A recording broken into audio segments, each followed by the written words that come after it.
అందరికీ వందనాలు, దేవునికి వందనాలు, అయ్యా అమ్మగారికి వందనాలు. నా భార్య బండిలో పడిపోయి 5 సంవత్సరాలు 6 సంవత్సరాల దాకా ఇన్ఫెక్షన్తో రాడ్ వేసినారు. నడవలేని స్థితి అయిపోయింది. ఇన్ఫెక్షన్ 5 సంవత్సరాల నుండి కారింది. ఏ డాక్టర్ దగ్గరికి పోయినా, తిరుపతి, కర్నూలు, ఎన్నో డాక్టర్ దగ్గరికి పోయినాము. కానీ ఎవ్వరు ఏమీ మేము చేయలేము నాయనా, నీ భార్యకి బాగా కాదు, మా వల్ల జరగదు అన్నారు. అప్పుడు భద్రాచలం అయ్యగారి దగ్గరికి వెళ్ళాను. అమ్మగారు ఇల్లు వాకిలి అంతా చూసినాము. ఆడ పేరు చేపించుకొని అయ్యగారు ఆయిల్ ఇచ్చినారు. 5 సంవత్సరాలు కారిన ఇన్ఫెక్షన్ 3 రోజులకు ఇంటికి పోతానే తగ్గిపోయింది. పేరాయిల్ పూసింది. అయ్యగారు చెప్పినారు పేరాయిల్ పూయండమ్మా అన్నారు. అయ్యగారు చెప్పినట్టు పూసినాం. 5 సంవత్సరాలు కారిన పేరాయిల్ ఒకే 3 దినాలకు తగ్గిపోయింది. Praise the Lord. దేవునికి మహిమ కలుగును. గట్టిగా చప్పట్లు కొట్టి ప్రభు స్తోత్రం. అందులో ఒక కాలు కిందికి, ఒక కాలు పైకి ఉంది. కానీ ఆ దేవుణ్ణి నేను ముస్లిమ్స్ 10 సంవత్సరాల నుండి బాప్తిసం పొంది ఇది మా భార్య సాక్ష్యం.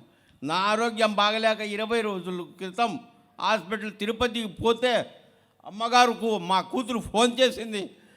నాకు మతి లేదు, డాక్టర్లు కాదమ్మా జరగదు, ఎత్తుకుని వెళ్ళిపోమ్మా అన్నారు. అమ్మగారు ఫోన్ పేరు చేసినా నాకు చెవులో పెట్టింది కూతురు. ఆ పేరు చేస్తాను పైకి లేచి కూర్చున్నాను. Thank you lord, thank you Jesus, thank you father. చూడండి ఎంత గొప్ప కార్యం అండి నిజంగా. మరి సహోదరులు, ఒక ముస్లిం సహోదరులు, వారు కర్నూలు నుండి సాక్ష్యం చెప్పడానికి వచ్చారు.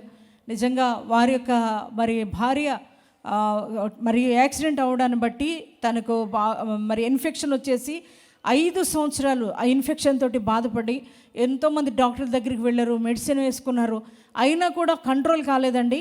వారు భద్రాచలం మరి కల్వరి మార్గం మందిరానికి, గ్లోరియస్ మందిరానికి మరి సహోదరి అమ్మన్ గారిని తీసుకొని రావడం జరిగింది. దైవ సేవకులు ప్రార్థన చేశారు. ప్రార్థన చేసి చెప్పారు, ఒకటే మాట చెప్పారు, ఏంటంటే తైలం తీసుకెళ్ళి అమ్మకి అప్లై చేయండి, మంచిగా ఉంటుంది, మీకు ఇన్ఫెక్షన్ ఉండదు, ఏముండదని దైవజనులు చెప్పడం జరిగింది. దైవజనుల మాటను వారు విశ్వసించి నమ్మకంతో ఆ ప్రేయర్ ఆయిల్ తీసుకుని వెళ్ళి అప్లై చేయడం జరిగింది. మరి నాన్నగారు సాక్ష్యం ఇస్తున్నారు, 5 సంవత్సరాలు డాక్టర్స్ చుట్టూ తిరిగామో, మెడిసిన్ వేసుకున్నాం, అయినా ఇన్ఫెక్షన్ తగ్గలేదు. కానీ దైవజనులు ప్రార్థించి ప్రార్థనా తైలం అప్లై చేశారు.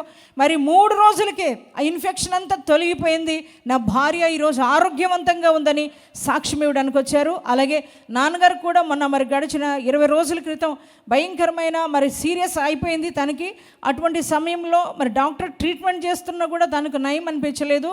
కానీ సేవకులంగా బిడ్డ కొరకు ప్రార్థన చేసినప్పుడు అద్భుతమైన స్వస్థత దేవుడు ఇచ్చారు. అంత మాత్రమే కాదు, మన మధ్యకు సాక్షిగా సజీవుడుగా మన మధ్యకు నడిపించిన దేవునికి గట్టిగా చప్పలు కొట్టి ప్రభువుకు స్తోత్రం చెబుదాం.